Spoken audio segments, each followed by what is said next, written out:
¿Cuántas promesas te han hecho que no se han cumplido? Yo no te prometo un gran sueldo. Te prometo un trabajo fijo. No te prometo que siempre sea como el primer día. Te prometo que nunca te faltarán las fuerzas. No te prometo que todos tus compañeros resistan. Te prometo que se puede llegar hasta el final. No te prometo personas importantes. Te prometo personas que no saben cuánto valen. No te prometo que vayan a hacer caso de lo que digas. Te prometo que querrás repetirlo una y otra vez. No te prometo la comprensión de los que te rodean. Te prometo que sabrás que has hecho lo correcto. No te prometo que te vayan a pedir ayuda. Te prometo que te necesitarán. No te prometo una decisión fácil. Te prometo que nunca te arrepentirás. No te prometo un trabajo perfecto. Te prometo formar parte de un proyecto inolvidable. No te prometo que siempre vayas a obtener resultados. Te prometo que tu trabajo dará mucho fruto. No te prometo que vayas a tener grandes lujos. Te prometo que tu riqueza será eterna. No te prometo que siempre vayas a poder ser valiente. Te prometo que tu amor será más fuerte que el mío. No te prometo que puedas acabar con el dolor, el sufrimiento y la injusticia. Te prometo que estés donde estés, llevarás esperanza. No te prometo el reconocimiento del mundo. Te prometo una palabra eficaz. No te prometo seguridades humanas. Te prometo la certeza de que has sido elegido. Y te prometo que alimentarás al mundo.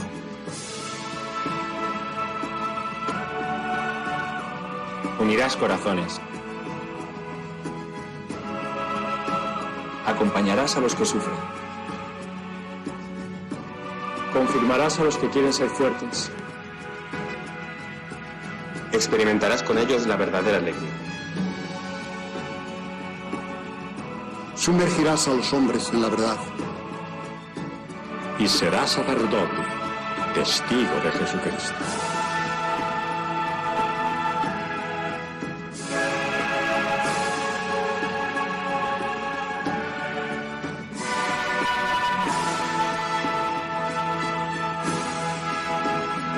No te prometo una vida de aventuras. Te prometo una vida apasionante.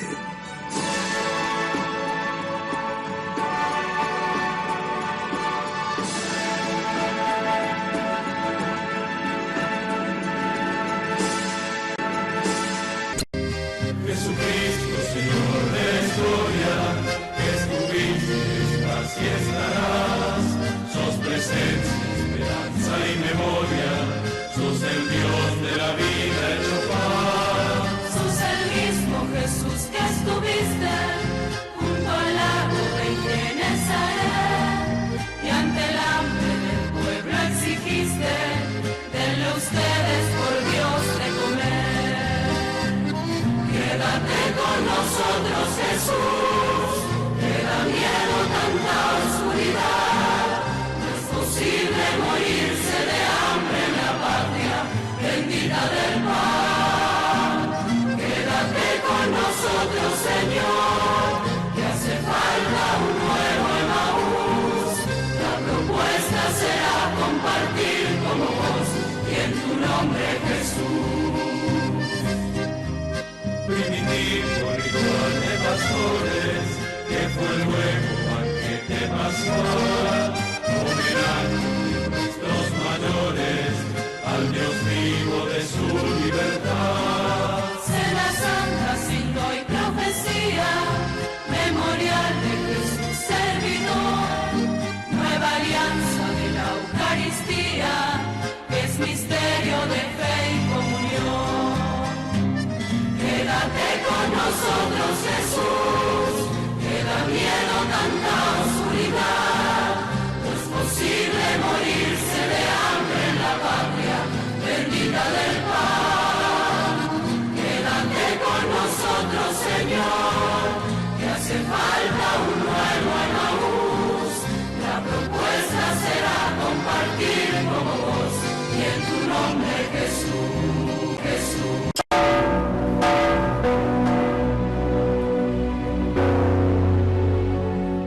Este mes quiero contarles una historia que es un reflejo de la iglesia de hoy. Es la historia de un testimonio de fe poco conocido. Visitando un campo de refugiados en Lesbos, un hombre me dijo: Padre, yo soy musulmán, mujer era cristiana. Llegaron los terroristas a nuestro país, nos miraron y nos preguntaron nuestra religión. Vieron a mi mujer con el crucifijo y le dijeron que lo tirara al suelo. Ella no lo hizo y la degollaron delante de mí. Histórico. Y sé que él no tenía rencor. Se centraba en el ejemplo de amor de su mujer. Un amor a Cristo que la llevó a aceptar y ser leal hasta la muerte. Hermanos, hermanas, siempre habrá mártires entre nosotros. Es la señal de que vamos por el camino correcto. Una persona que sabe me decía que hay más mártires hoy que al inicio del cristianismo. El coraje de los mártires, el testimonio de los mártires es una bendición para todos. Oremos para que quienes en diversas partes del mundo arriesgan su vida por el Evangelio contagien a la Iglesia su valentía, su impulso misionero.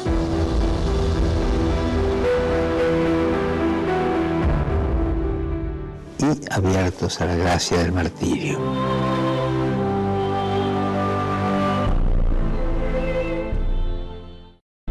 He sabido algo que me preocupa profundamente. Comprendo que lo guía una buena intención, pero me veo en la necesidad de llamarle la atención. Don Silvestre me mandó llamar para darme una queja. Se trata de que en las primeras lecciones del catecismo les ha metido usted en la cabeza a los niños ciertas ideas que considero altamente perjudiciales. ¿Cómo cuáles, padre? Pues les ha dicho a los chicos que hagan ver a sus padres que el esfuerzo de su trabajo debe estar en proporción al salario. Ah, eso sí. Que si cobran más que trabajan, que cobren menos. Pero que si trabajan más que cobran, pues que cobren más. Y usted sabe que esas teorías ya han empezado a armar líos y que varios obreros se han presentado a don Silvestre pidiéndole aumento en el salario. Ah, pues qué bueno. Bueno, ¿por qué? Recuerde usted que se ha de procurar que las riquezas no se acumulen en manos de los ricos y que se repartan entre los trabajadores. Pero eso es comunismo. No, doña Sara. Esa es la encíclica de su santidad Pío XI. Y su santidad Juan XXIII, en su encíclica, dice que los trabajadores deben ganar lo suficiente para tener un nivel de vida verdaderamente humano que les permita sacar adelante a su familia. Pero la forma en que usted lo enfoca puede traer problemas. Pues no lo creo, porque su santidad León XIII, allá por el año de 1891, ya lo decía en su encíclica, que el Estado debe ayudar a la clase proletaria, porque del trabajo y el esfuerzo del obrero salen las riquezas de los estados. Eso lo dijo hace un titipuchal de tiempo y no ha pasado nada. No, si es un error querer acabar con los ricos, hay que acabar primero con los pobres, padre. Eso no lo dice la encíclica. No, eso lo digo yo, porque acabando con la pobreza, pues habrá más equidad en el mundo.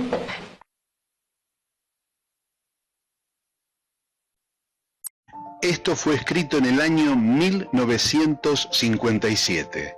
Y si te quedan amigas o amigos con quien todavía podés hablar de política y de sociedad, recordales esto escrito hace tiempo, pero parece que hubiese sido ayer. Al dólar lo suben ellos. De esa manera se devalúa el salario. Una de las formas de disciplinar a los trabajadores que históricamente ha adoptado cierta oligarquía. Los tarifazos los programan ellos, una forma de transferir recursos del bolsillo del pueblo hacia el poder dominante. La fuga la facilitan ellos, una forma de endeudar a millones para que se beneficien unos pocos. La crisis la generaron ellos, porque a través del miedo colonizan el sentido común. El relato y la mentira lo implementan ellos, para que con la complicidad de los medios nadie sepa la verdad. Es hora que te des cuenta que existe un solo camino. O dejamos que sigan decidiendo ellos, o comenzamos a hacer algo por nosotros. No se trata de cambiar de collar, se trata de dejar de ser perro. Lo dijo Arturo Jauretche, allá por 1957. Que tengas un gran día.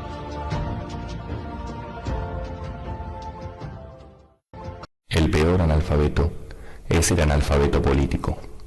No oye, no habla, no participa de los acontecimientos políticos. No sabe que el costo de la vida, el precio del poroto, del pan, de la harina, del vestido, del zapato y de los remedios dependen de decisiones políticas. El analfabeto político es tan burro que se enorgullece y ensancha el pecho diciendo que odia la política. No sabe que de su ignorancia política nace la prostituta, el menor abandonado y el peor de todos los bandidos, que es el político corrupto, mequetrefe y lacayo de las empresas nacionales y multinacionales. Hace mucho tiempo en este programa sostuvimos que cuando se había nombrado al endeudador de Caputo, el destino era el endeudamiento externo de la Argentina. Bueno, ahora está confirmado. Salimos en búsqueda de un crédito, de un préstamo, como habitualmente se suele hacer, y entonces, esta vez, con un riesgo mucho más grave, porque lo que va a avalar el crédito es el oro argentino que se envió exprofeso a Londres. Este gobierno cachivache nos ha llevado a una situación límite, porque no solamente hicieron lo que se llama el recorte más fenomenal interno, sino que ahora sale a darse el gran gusto el endeudador del ministro de Economía, que es su especialidad, la timba financiera, la especulación, en ese sentido, usando a la República Argentina una vez más para endeudarla. No alcanzó lo que hizo con Macri, que endeudó al país en 17.000 millones de dólares. Sigue en esa ruta porque allí está su negocio. En eso se destaca este timbero de las finanzas que es Caputo. Y ahora la Argentina va a volver a quedar endeudada con un préstamo en el exterior, con algo mucho más grave, con el respaldo del oro que está en Londres. Es decir, en el enemigo histórico de nuestro país, allí los liberales de Milei mandaron todas las reservas de la economía argentina que estaba en lingotes de oro. Esto que está pasando, ante la pasividad y el silencio cómplice de la Cámara de Diputados y de Senadores, sobre todo de los miembros de la oposición, ante solamente en algún momento alguna denuncia que hiciera el secretario general de la bancaria, pero que hasta este tiempo y en este momento, ahora se da el paso clave, el que Caputo es un especialista, endeudar a la Argentina para beneficiarse él y la banda de delincuentes de su relación personal. Aunque esto parezca extraño, repite exactamente las medidas de endeudamiento del país y está en búsqueda de créditos externos porque esa es su comisión, porque ese es su negocio, porque ese es el trabajo del fullero que tenemos de ministro de Economía. El país está al borde del colapso total. El silencio que se guarda por parte de la oposición en estas operaciones económicas son de temer. La Argentina vuelve a endeudarse en el exterior porque Caputo es un especialista en esto. Ese es su negocio. La posibilidad de que otra vez Argentina quede atrapado, pero esta vuelta con algo mucho más grave, que es el respaldo de las reservas de oro que están en Londres. Fueron a Basilea y de Basilea a Londres para poder lograr de allí los préstamos que ahora el país va a tener para seguir haciendo la gran timba financiera de este desastre del liberalismo de Milei que está poniendo a la Argentina de rodillas todos los días. Mientras esto pasa, en simultáneo con esto, hay quienes creen que todavía puede haber una respuesta del gobierno.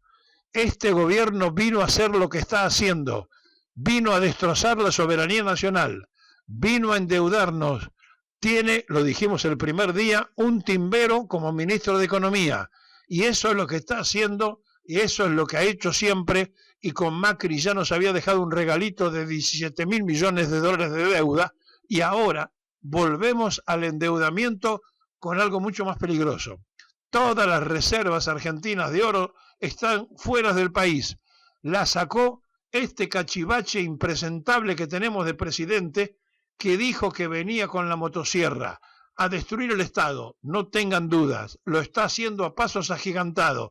Dijo que era un topo, no tengan dudas, es un topo. Lo que no dijo que estaba trabajando en contra de la soberanía nacional, que era un soberbio y mentiroso, y que además ahora pone al país al borde del colapso definitivo y del cachetazo internacional. Otra vez el mismo juego de mandar el oro, pero esta vez está en riesgo de ser embargado e hipotecado, porque vuelven a pedir crédito respaldándolo con las divisas que ya no están en la Argentina.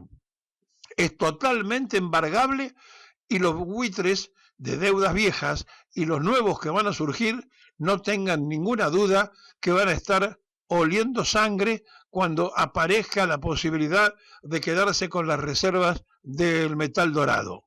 La Argentina ha sido vaciada, institucionalmente destruida por el que prometió venir a destruir el Estado, y el pueblo mayoritariamente lo votó para que fuera presidente de la nación.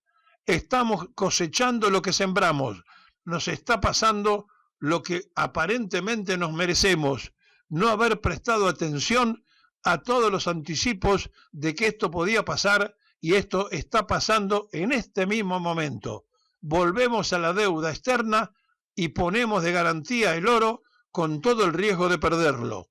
Milei lo hizo y tenemos a un especialista en hacer estos desastres.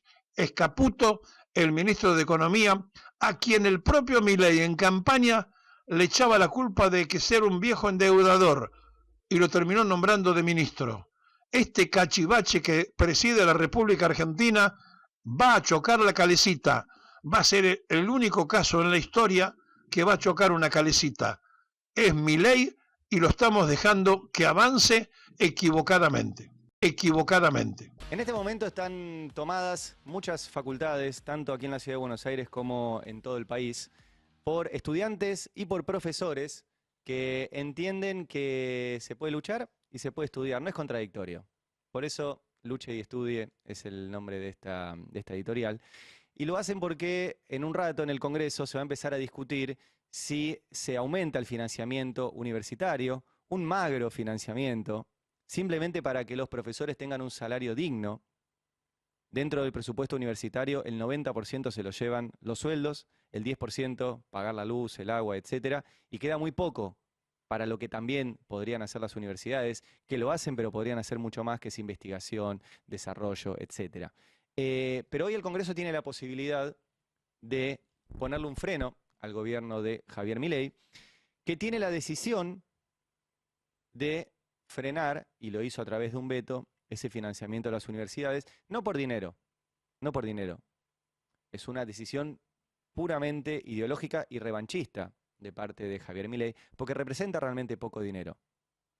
Pero lo que quieren demostrar es que pueden gobernar así, y queda en la Cámara de Diputados y quedan los gobernadores que manden a sus diputados a frenar esto. Hay algunos gobernadores que están negociando con el gobierno por cosas muy pequeñas, como le decíamos, por un pica pica bajada a cordón, a cambio de que sus diputados frenen el financiamiento universitario. Mientras tanto, en las universidades se está luchando una vez más para frenar ese desguace. Y se puede frenar. Depende de un grupo hoy de diputados y después en el Senado para que se revierta el veto de Javier Milei. Tanto se puede frenar que el presidente ayer amenazó a todos los que hoy se manifiesten y compartió un tuit que les muestro de una cuenta que se llama Indignado, que dice: están avisados, marchas, paros, tomas, quieren derrocar al presidente con más huevos de la historia, están avisados, zurdos de mierda, después no lloren, represión. Dice represión porque tienen un problema con el castellano, pero dice represión. Compartid, dale like si apoyás que Javier Milei es el presidente con más huevos de la historia, y lo comparte Javier Milei. Lo acabamos de chequear en su cuenta. O sea que Milei está amenazando con reprimir hoy a los que vayan a pelear por un mayor presupuesto universitario. Y no solo hoy, sino que quiero mostrarles que ayer, en la misma lógica, porque ¿cuál es la excusa que siempre dicen? Había curros, y como había curros los cerramos. Como había curros dejaron de repartir medicamentos, como había curros dejaron de repartir alimentos, como había curros dejan de financiar las universidades, y como según ellos había curros, también dejaron de ser barrios populares. Y de esos curros acusaron a Fernanda Miño, que era la responsable de llevar adelante la construcción de barrios populares, viviendo ella misma en un barrio como La Cava. Y ayer, a la noche, fueron a apretarla con un operativo policial a su casa, y así lo contaba Juan Grabois, que Fernanda Miño es parte del espacio de Juan Grabois, y fue ahí a la noche a ver qué pasaba. Mirá. Son las 11:30 de la noche. Son las 12 de la noche. Estoy enfrente de la casa de Fernanda Miño, en el barrio La Cava, de San Isidro. Ahora le vamos a mostrar dónde vive Fernanda Miño, la que en la televisión acusan de ser cualquier cosa. En qué barrio vive, a ver si algún político de mierda, de los que hacen estas cosas, se banca a vivir un día en un barrio así. A Fernanda Miño nunca le pudieron encontrar nada, entonces ahora le inventaron que ella, que es la gran bandida del mundo, se robó una moto. ¿Saben por lo que es este allanamiento? Por el robo de una moto. ¿Se piensan que nosotros somos boludos? Y que vamos a creer que tan diligentes son los fiscales que por el robo de una moto van a hacer un allanamiento a las 10:30 de la noche, cuando Fernanda está volviendo de una actividad política, de una actividad social. Entonces son nuestros enemigos que están cruzando una línea roja más, que son cobardes, siempre cobardes con los de arriba y muy fuertes con los de abajo. Esto no se los vamos a perdonar, no se los vamos a dejar pasar y vamos a llegar hasta las últimas consecuencias. Una de las menores que estaban en el lugar cuando fue el operativo artero completamente ilegal, nos cuenta, porque todavía no pudimos hablar con Fernanda, nos cuenta que un señor encapuchado, alguno de estos seguramente, la agarró del pelo y la golpeó. Son muy guapos con los pobres, son muy guapos con los villeros. Este barrio está lleno de narcotraficantes. En este barrio están envenenando a los pibes y hay pibes que mueren todos los días. ¿Y vienen a hacer un allanamiento por una moto? ¿A Fernanda Miño? ¿Cómo puede ser?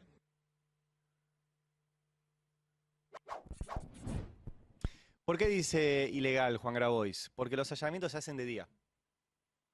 Excepto que haya algo muy grave y extremo y el juez de la orden expresa de habilitar que se haga de noche. Bueno, lo hicieron de noche. Y obviamente hay una intención de amedrentar, de apretar y de reprimir en medio de este contexto, en el cual el presidente amenaza también a todos los que hoy nos manifestemos o hagamos un paro o tomemos una universidad para defender la educación pública, nos amenaza con represión. Por eso hoy la responsabilidad la tienen los diputados, muchos de ellos egresados de la universidad pública, de defender algo que tenemos en la Argentina y que no hay en tantos lugares del mundo. Una universidad pública, gratuita, de calidad, reconocida a nivel mundial, y que genera además los profesionales. A mí me gustaría y creo que sería muy interesante que las organizaciones empresarias también defendieran la universidad pública. Porque después usan a esos profesionales que se forman con fondos públicos para ganar dinero. Y está bien, ¿eh? No estoy diciendo que está mal ganar dinero. Pero lo ganan gracias a que esos profesionales se los forma el Estado. Sería muy interesante que hoy, por ejemplo, que hay una reunión del G6, de las 6 grandes cámaras empresariales con el gobierno, le reclamaran por la universidad pública. Supongo que no lo van a hacer. Pero bueno, hoy va a ser un día importante, hoy es un día bisagra y hoy el Congreso tiene la posibilidad de frenar a un gobierno autoritario, a un gobierno violento, a un gobierno represivo. Y se puede. Se puede. Ayer tuvimos el enorme placer de conversar con Paco Ignacio Taibo II, ¿sí? Un gran escritor mexicano, autor de 2 biografías, autor de novelas policiales y además de 2 biografías, una la de Pancho Villa y otra, una histórica, una biografía del Che. Y yo le preguntaba ayer si había alguna similitud entre ambos y él decía, y son 2 revolucionarios que siempre iban por lo imposible y siempre por más y siempre para adelante. Y hoy es 9 de octubre y hoy es el aniversario de la muerte del Che. El Che fue asesinado, fue capturado un 8 de octubre, fue asesinado un día como hoy de 1967 en La Higuera, en Bolivia. Y me parece lindo también para regalarles una canción, cada tanto les regalo canciones en el editorial, y es una canción muy conocida que se llama Hasta Siempre, de la versión original es de Carlos Puebla, pero a mí me gusta mucho más esta versión, que es la del Rally Barrio Nuevo, ¿sí? Un enorme artista santiagueño que hace una fusión muy interesante entre folclore y rock, y hace esta versión que les voy a regalar para que se vayan arriba, para que sepan que se puede luchar, que se puede estudiar y que se puede triunfar. Y que se pueden lograr cosas a través de la organización y darle para adelante. Y que está bien recordar a esos personajes históricos que por ahí alguien piensa que pasaron de moda y no pasaron de moda. Señor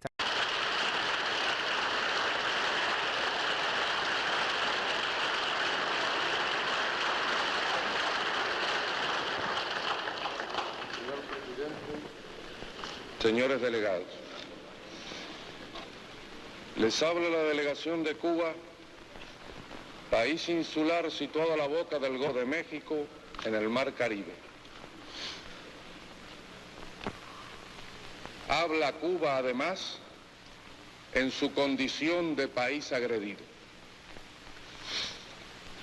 Todas estas características son las que han colocado a nuestra nación en los primeros planos de las noticias del mundo entero, a pesar de su pequeñez, de su escasa importancia económica y de su poca población.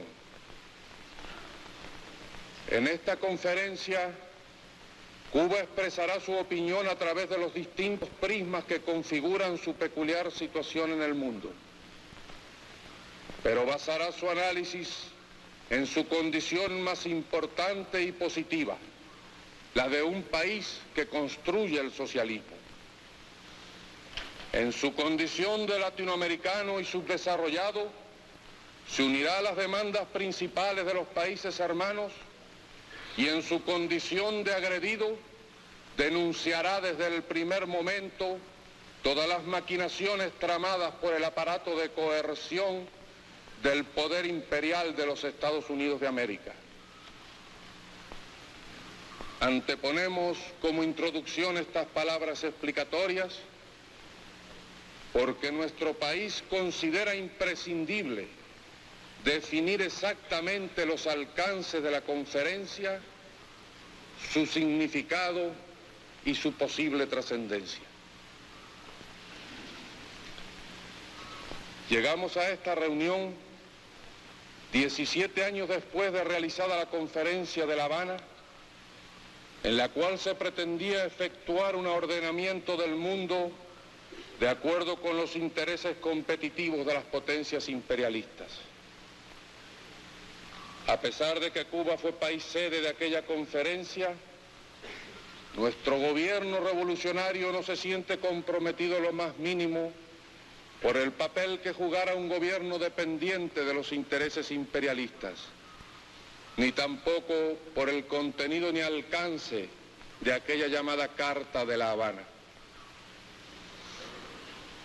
En esa conferencia y en la anterior de Bretton Woods se originaron una serie de organismos internacionales cuya acción ha sido nefasta para los intereses de los países dependientes del mundo contemporáneo. Y aunque los Estados Unidos de América no ratificaron la Carta de La Habana en virtud de considerarla demasiado atrevida, los diversos organismos crediticios y financieros internacionales y el Acuerdo General sobre Aranceles Aduaneros y Comercios, resultados concretos de aquellas dos reuniones, han demostrado ser armas eficientes de la defensa de sus intereses y más aún armas de ataque contra nuestros países. Las agresiones de los Estados Unidos a Cuba se iniciaron prácticamente apenas triunfada la revolución. En su primera etapa se caracterizaron por ataques directos a los centros productores cubanos. Posteriormente, estas agresiones se caracterizaron por medidas dirigidas a paralizar la economía cubana. Se trató de privar a Cuba a mediados de 1960 del combustible necesario para el funcionamiento de sus industrias sus transportes y sus centrales eléctricas. Por presión del Departamento de Estado, las compañías petroleras norteamericanas independientes se negaron a vender petróleo a Cuba o a facilitarle buques tanques para el traslado de aquel. Poco después se trató de privarla de las divisas necesarias para su comercio exterior.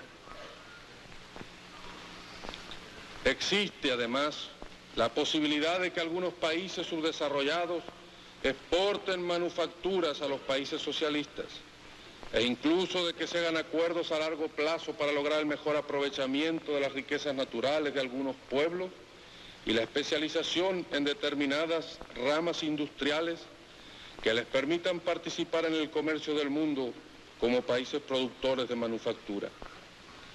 Todo ello se pudiera complementar mediante el otorgamiento de créditos a largo plazo para el desarrollo de las industrias o ramas industriales de que hablábamos. Pero debe considerarse siempre que hay ciertas medidas en las relaciones entre los países socialistas y los países subdesarrollados que no pueden ser tomadas unilateralmente. Se da la extraña paradoja de que mientras Naciones Unidas prevén en sus informes tendencias deficitarias en el comercio exterior de los países subdesarrollados y el secretario general de la conferencia, Dr. Prebisch, enfatiza sobre los peligros que entraña el mantenimiento de este estado de cosas, todavía se habla de la posibilidad, y en algunos casos, como en el de los materiales llamados estratégicos, de la necesidad de la discriminación a ciertos estados por pertenecer al campo de los países socialistas. Todas estas anomalías pueden producirse por el hecho cierto de que los países subdesarrollados en la etapa actual de la humanidad son el campo de batalla de tendencias económicas que abarcan varios períodos de la historia. En algunos existe el feudalismo, en otros las burguesías nacientes, débiles todavía, deben afrontar la doble presión de los intereses imperialistas y de su proletariado que lucha por una más justa distribución de los ingresos. En esta disyuntiva, algunas burguesías nacionales han mantenido su independencia o han encontrado cierta forma de acción común con el proletariado, pero otra parte de ellas ha hecho causa común con el imperialismo. Se han convertido en sus apéndices, sus agentes, y han transmitido esta cualidad a los gobiernos que las representan. El trato debe ser equitativo, y equidad no es, en este caso, igualdad.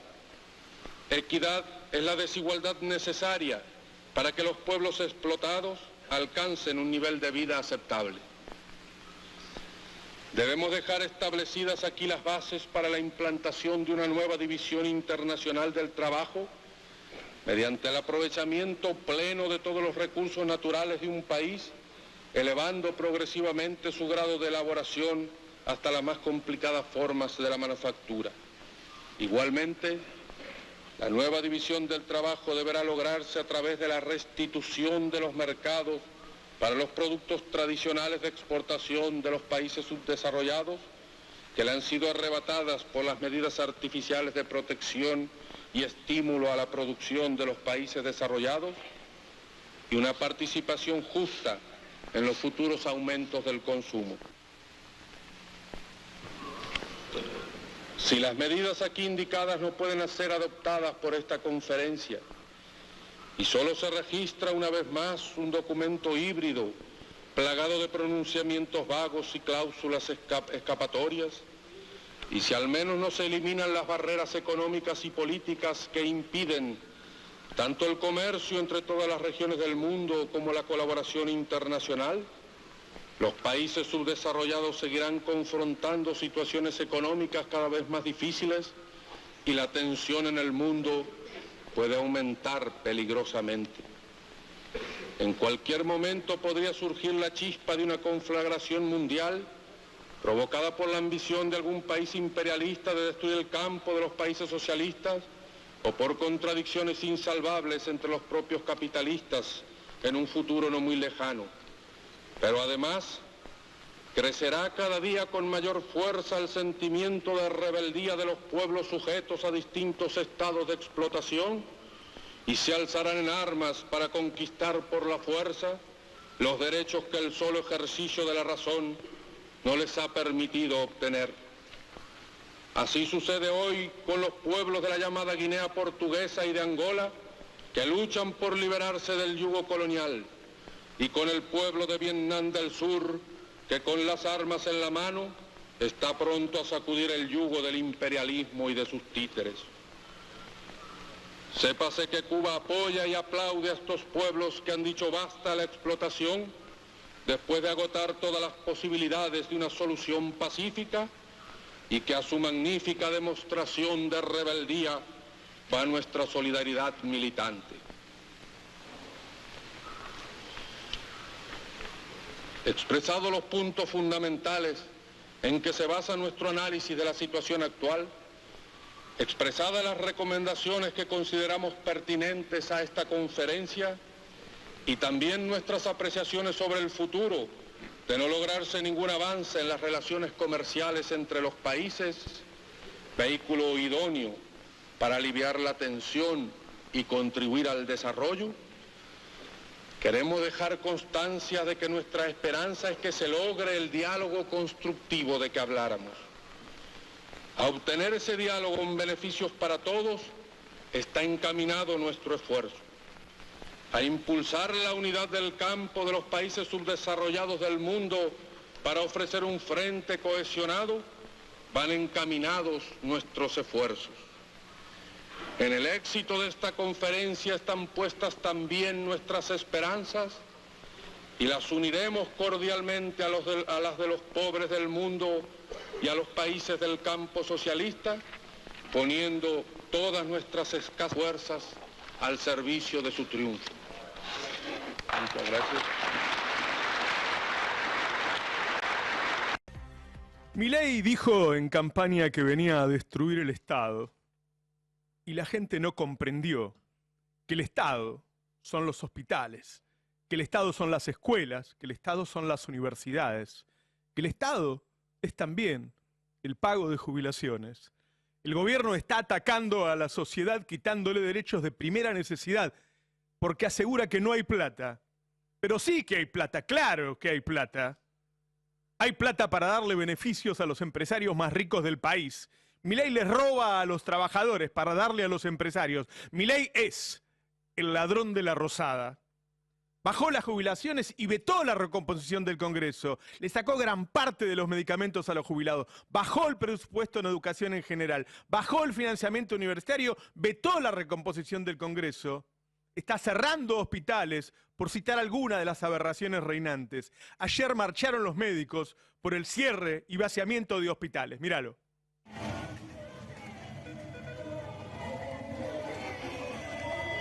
Estamos movilizándonos ya hace meses, que tiene que ver con la recomposición de nuestro salario por una pérdida de poder adquisitivo de más del 60%. Y las jornadas laborales se extienden hasta casi 12 horas diarias, con guardias de 24 horas que tenemos que hacer 5 o 6 guardias al mes. No nos siguen explotando, porque básicamente es una explotación llegar a casi 60, 70 horas semanales y cobrar un sueldo que está por debajo de la canasta básica. Está creciendo la pobreza en nuestro país. Los medicamentos están cada vez más caros. Se desregularon las prepagas y un montón se vuelcan a la salud pública. Es indudable que hay más tensión sobre el sistema de salud pública. Hace que la situación sea dramática, realmente. Ese es uno de los tantos frentes. Pero hoy el Congreso puede aceptar el veto de Milei a las universidades y dejar a los pibes sin clases.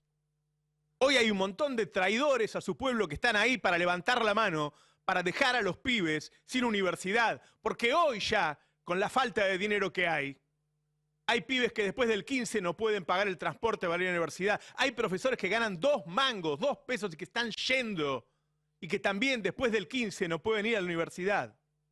Veamos las tomas de los estudiantes que la están luchando. ¿Abstenciones? Por lo menos abstengan. Bien.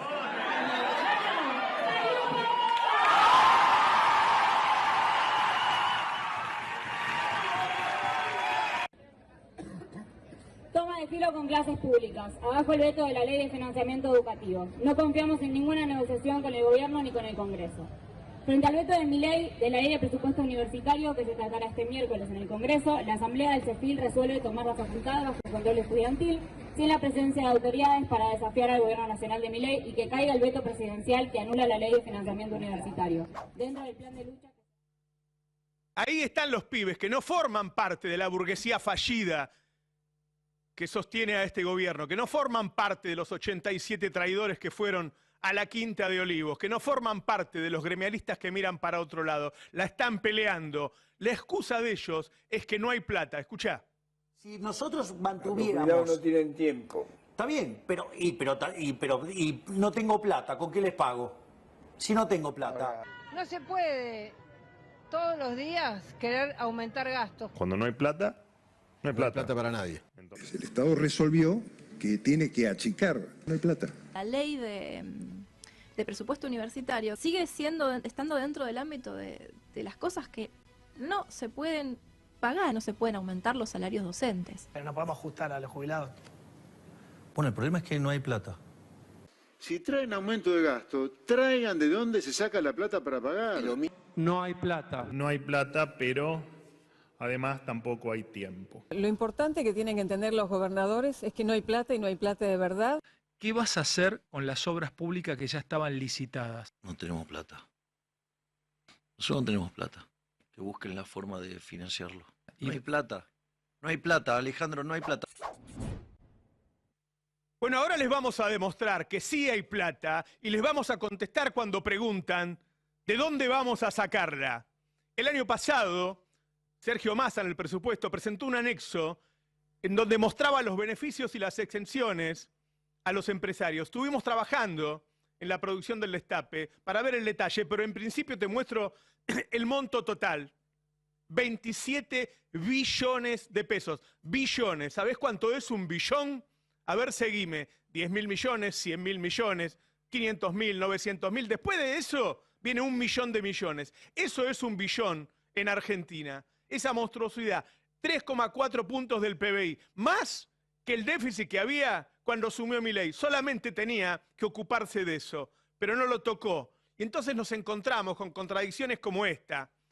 La guita que se está peleando en las universidades hoy, en ese Congreso vallado para defender a los traidores y con los pibes afuera, son 738.000 millones. 730.000 millones.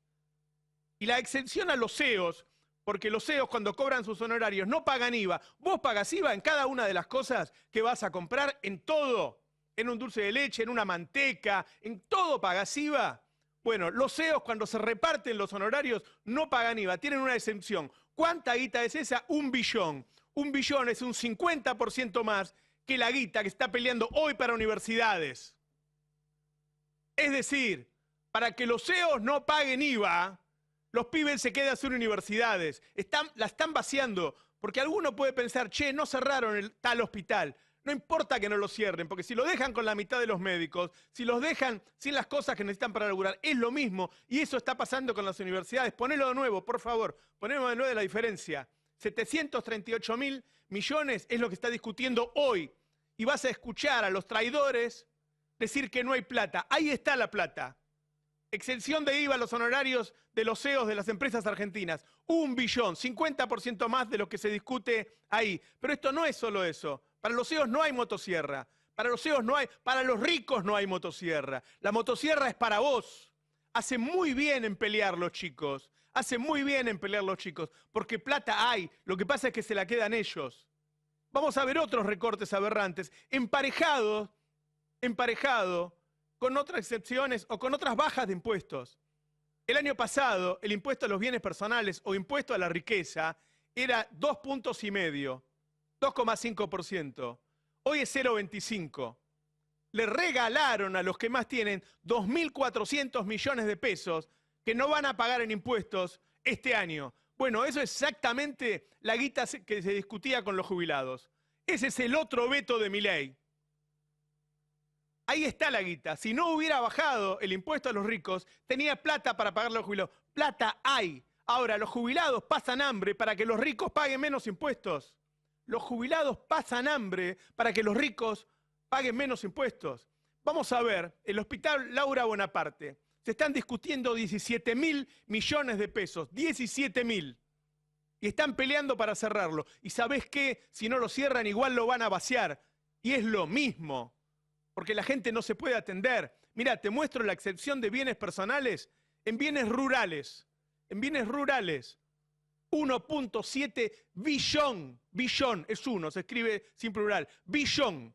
1,7 billón. ¿Cuánto es eso? 100 veces más que el presupuesto del Hospital Laura Bonaparte. 100 veces más. Podés tener 100 hospitales Laura Bonaparte con lo que le regalamos a los dueños del campo. Porque vos tenés un departamento, un auto y unos ahorros y pagás bienes personales. Y ellos no. 100 veces. Te das cuenta que se están cagando de risa. Se te están cagando de risa. La plata está. La plata está. Lo que sobra es avaricia. Lo que sobra es mezquindad. Lo que sobra es maldad.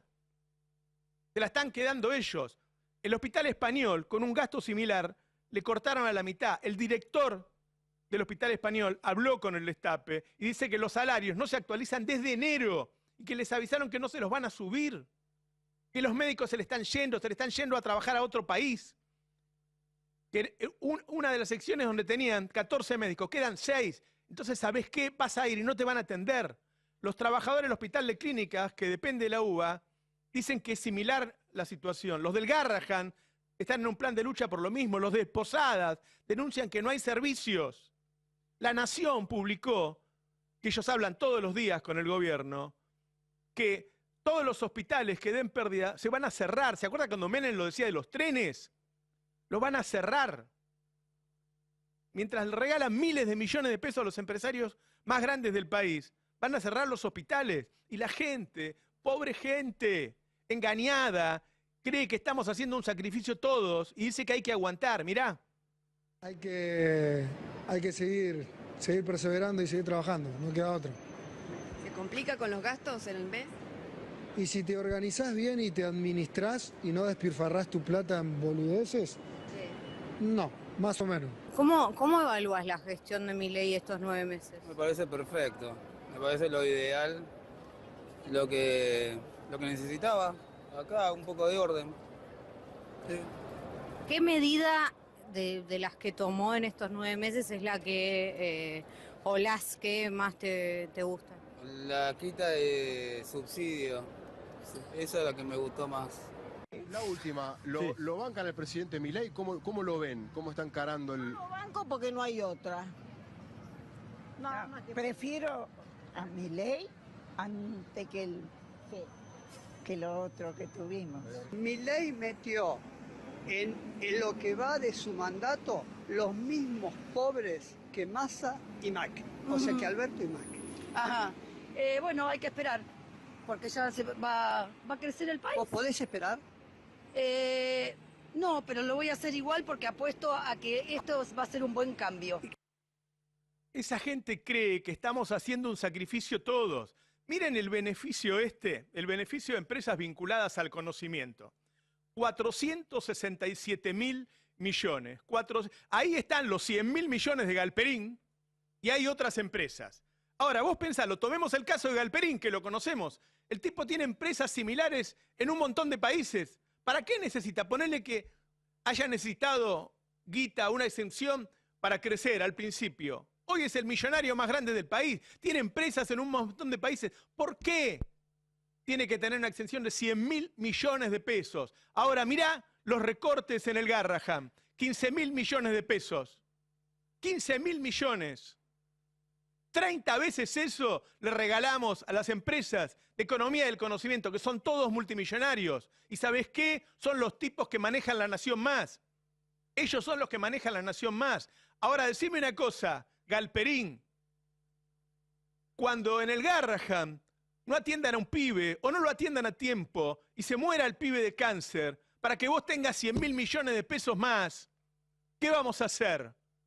¿Vos te crees, Milei, que cuando empiecen a morir los pibes de cáncer porque no lo atiendes en el Garrahan, solamente va a haber marchas como hoy o protestas como hoy? Estás buscando que el país explote.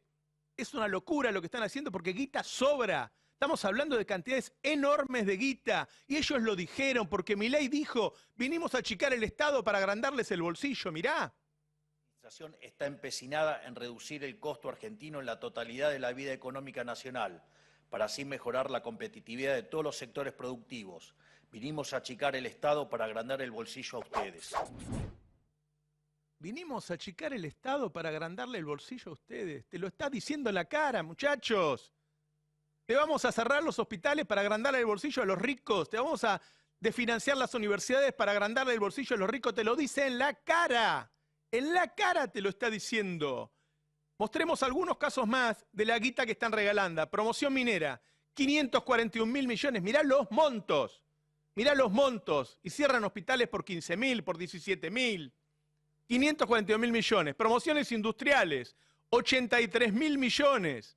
Pobre gente engañada, manipulada, condenada a la pobreza, mientras se reparte la guita entre los más ricos del país. Exenciones a jueces, miren, 767.000 millones de pesos porque estos tipos no pagan impuestos a la ganancia. 1 millón de pibes en Argentina se va a dormir sin comer porque dicen que no hay plata. Y estos atorrantes, porque encima la mayoría de los jueces son unos mafiosos, no pagan ganancias, y entonces no entran 767.000 millones. Esa plata sobra para las universidades, para repartirle comida a los pibes, para un montón de cosas. Biocombustibles, miren el monto, 633.000 millones. Este saqueo, esta injusticia se lleva a cabo con la complicidad no solo de esta burguesía fallida, sino de buena parte del gremialismo, de senadores y legisladores, no de todos, por supuesto, hay honrosas, muy honrosas excepciones que hoy se la bancan, de todos los gobernadores que fueron a afirmar que iban a bajar el gasto público total al 25% del PBI, ahí te lo están bajando. ¿O qué te creías que era el gasto público? Adorni tomó 120 empleados, sumó 3.600 millones de pesos de gasto anual para boludear en el streaming, para boludear. Los viajes personales de Milei, los que hace para ir a ver otros loquitos de ultraderecha, ya gastó 2.300 millones. El gasto en trolls, esos atorrantes que te insultan y te amenazan en Twitter, está gastando 3.600 millones de pesos por año. La compra de los aviones, 300.000 millones en aviones de guerra. Que marchen los estudiantes hoy, que la rompan toda. Que se den cuenta que le están robando el futuro, y cuando le roban el futuro a los pibes, nos roban el futuro a todos. No les crean que no hay plata. Plata hay que arrancárselas a la fuerza, peleando en la calle, pero sepámoslo todos, plata hay, se la están regalando a los ricos. Hay un ladrón en la Rosada que le saca a los trabajadores para darle a los ricos. Bueno, a los ricos.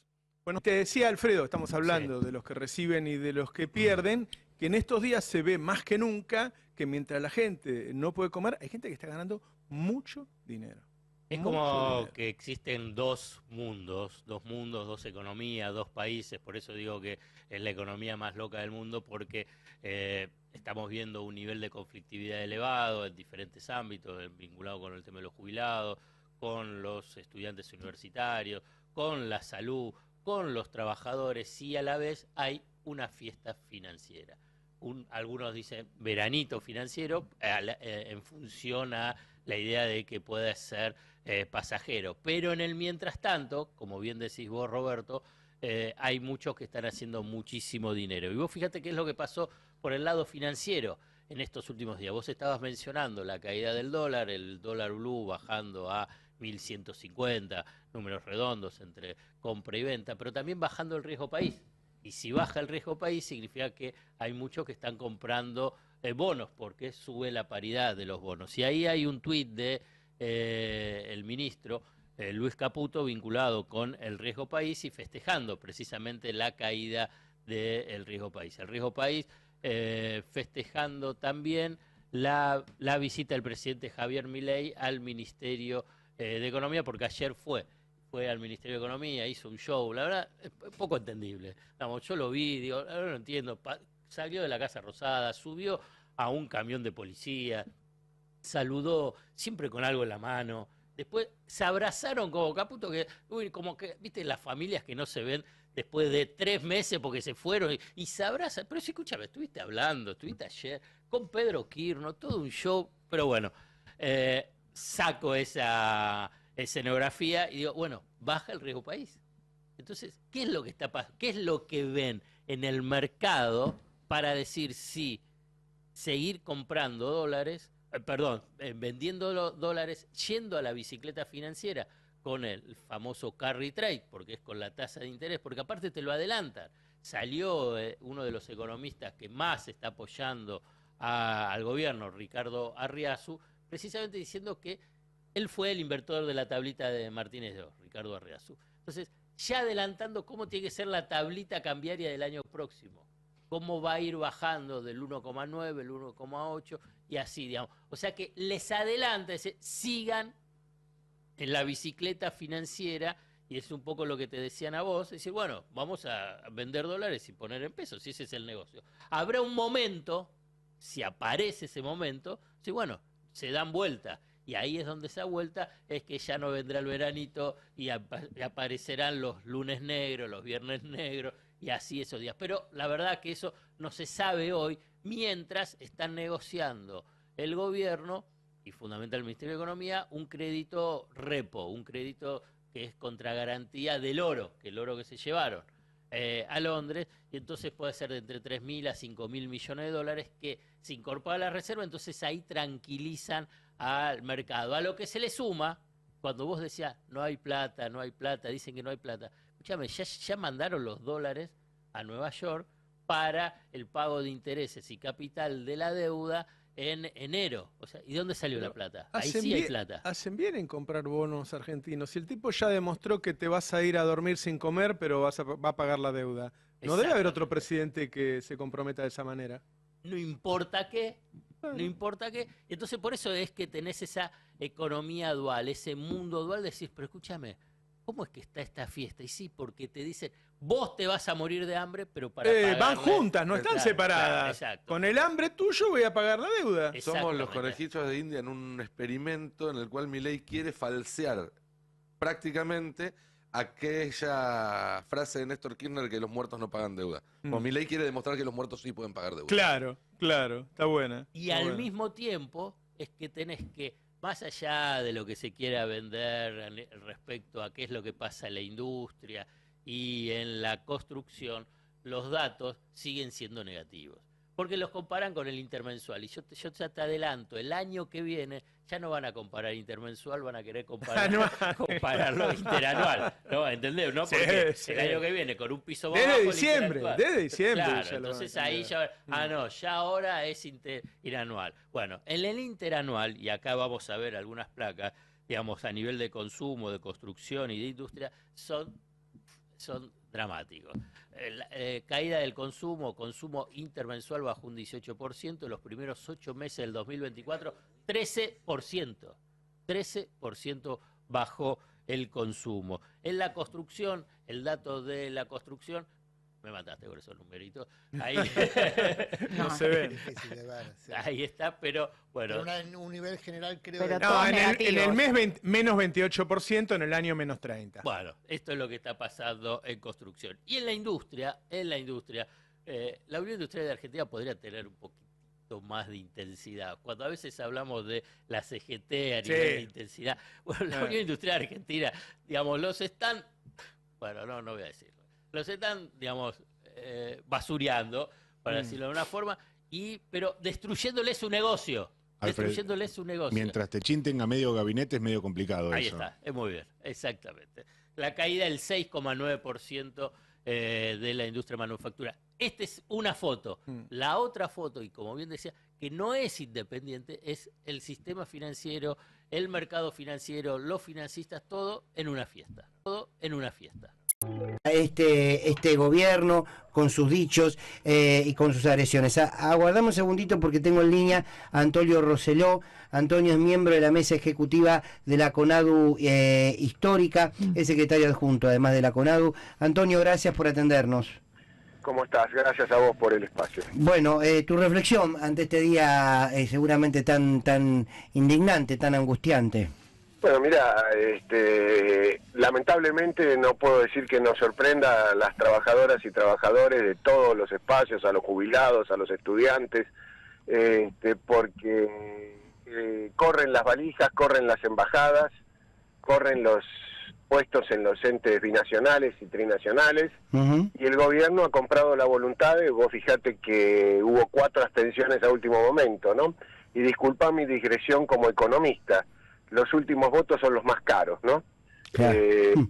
Son los que hacen falta para que se inclinen en un sentido u otro. Ya lo vimos en el menemismo, ¿no? Con los diputruchos, las privatizaciones falsas, etcétera.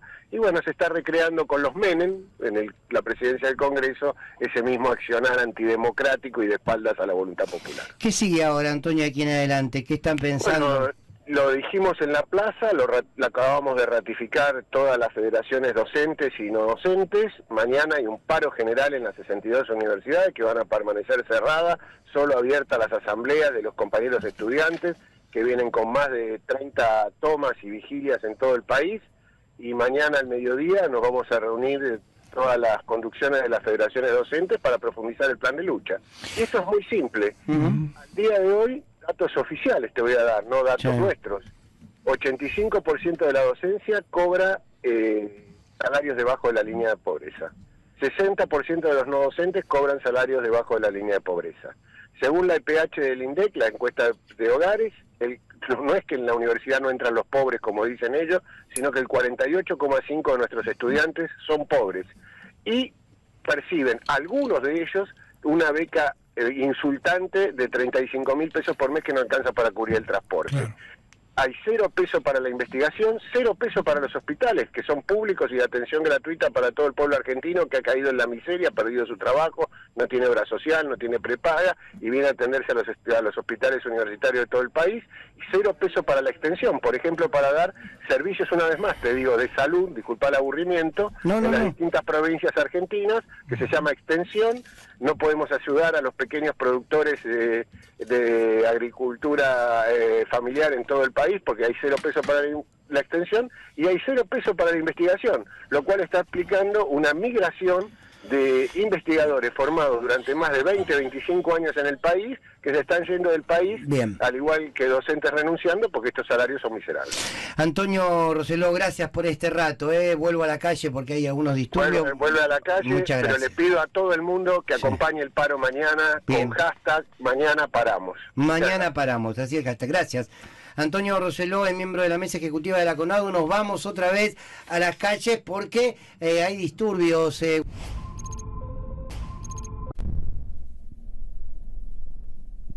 Pueblo que escucha, únete a la lucha. Pueblo que escucha, únete a la lucha. Pueblo que escucha, únete a la lucha. Pueblo que escucha, únete a la lucha. Pueblo que escucha, únete a la lucha. Pueblo que escucha, únete a la lucha. Pueblo que escucha, únete a la lucha. Pueblo unido, nunca vencido. Pueblo unido, nunca vencido. Y luche, luche, luche, no deje de luchar. Y luche, luche, luche, no deje de luchar. Por un canto de obrero, obrero y popular. Y luche, luche, luche, no deje de luchar. Pobre el pobre que no luche. Siempre callado nomás. Le han de robar su guitarra. Nunca más ha de cantar. Y luche, luche, luche, no deje de luchar. Y luche, luche, luche, no deje de luchar. Por un canto de obrero, obrero y popular. Y luche, luche, luche, no deje de luchar. Pueblo que escucha, ¿qué cosas tiene mi pueblo que no las puedo callar? Cualquiera viene y le ofende y él calladito nomás. Pero guarda al que trampea, pero guarda al que le miente, porque mi pueblo no es tonto, porque mi pueblo es valiente, porque mi pueblo algún día cuando la sangre reviente habrá de salir cantando con un fusil en la frente. Y entonces no habrá más niños durmiendo bajo los puentes, ni obreros, ni campesinos, siempre apretando los dientes, porque mi pueblo es de machos y nadie me lo desmiente.